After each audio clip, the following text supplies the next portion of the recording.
Hi guys, welcome back to the random reader YouTube channel. நம்ம இன்றைக்கி பார்க்க போகிற கதை the last laddu by Sudha Murty. ஒரு பாட்டி தாத்தா இருந்தாங்களாம். அவங்க ரொம்ப கஞ்சமாக, அவங்களுக்கு பசங்க இல்லையா. அவங்க கஞ்சமாக இருக்கிறதுனால அவங்களுக்குன்னு செலவு பண்ணது இல்லையா. அவங்க வீடு சரி பண்ணுறது, நல்லா சாப்பாடு சாப்பிட்றதுக்கு கூட செலவு பண்ணது இல்லையா. அவங்க கிழிஞ்ச துணி தான் போட்டிருப்பாங்களாம். ஒரு குடிசையில் தான் வாழ்ந்தாங்களாம். அவங்க வீட்டு பக்கத்தில் வேற ஒருத்தவங்க குடி வந்தாங்களாம். அவங்க வீட்டு குட்டி பையனுக்கு பர்த்டேன்னு சொல்லி இந்த பாட்டி வீட்டுக்கு 2 லட்டு கொடுத்து விட்டாங்களாம். இவங்களும் அதை சாப்பிட்டுட்டு லட்டு எவ்வளோ டேஸ்ட்டாக இருக்குன்னு சொல்லிட்டு பேசிகிட்டு இருந்தாங்களாம்.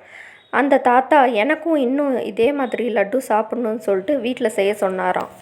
ஆனால் பாட்டி வீட்டில் செஞ்சால் பக்கத்து வீட்டுக்கெல்லாம் வாசனை போகும், நம்ம வேறு எங்கேயாச்சும் போய் செய்யலாம் அப்படின்னு சொல்லிட்டு சொன்னாங்களாம். வேறு இடத்துக்கு போய் லட்டு செய்ய ஆரம்பித்தாங்களாம். தாத்தா 2 லட்டு செய்ய சொல்லியிருந்தாராம். ஆனால் இவங்க இந்த மாதிரி டேஸ்டியான எதுவும் செஞ்சது இல்லையாம். அளவும் கொஞ்சம் ஜாஸ்தியாக போயிருச்சான். அவங்களுக்கு 3 லட்டு கிடச்சிச்சான். லட்டு எடுத்துகிட்டு வீட்டுக்கு வந்தாங்களாம். அவங்க 2 பேருக்குள்ளே இந்த லட்டுவை எப்படி பிரிக்கிறதுன்னு சண்டையாம். தாத்தா சொன்னாராம், நான் தான் பொருள் வாங்கிட்டு வந்தேன், எனக்கு 2 உனக்கு 1 அப்படின்னு சொன்னாராம். பாட்டி, நான் தான் சமைக்க செஞ்சேன், அதனால் எனக்கு 2 உனக்கு 1ன்னு சொன்னாங்களாம். சண்டை போட்டு நைட் ஆகிடுச்சான்.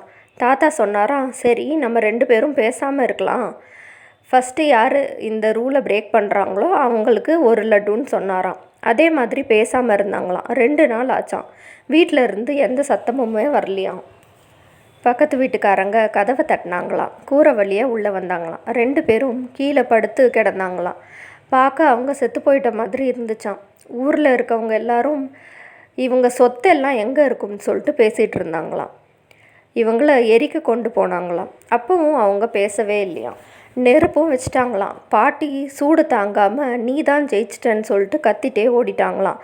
அதே மாதிரி தாத்தாவும் நான் ஜெயிச்சிட்டேன்னு கத்திட்டே வீட்டுக்கு போய் பார்த்தா கதவு திறந்துருந்துச்சா. உள்ளே நாய் ஒன்று லட்டுவை சாப்பிட்டுட்டு வெளியே போச்சான்.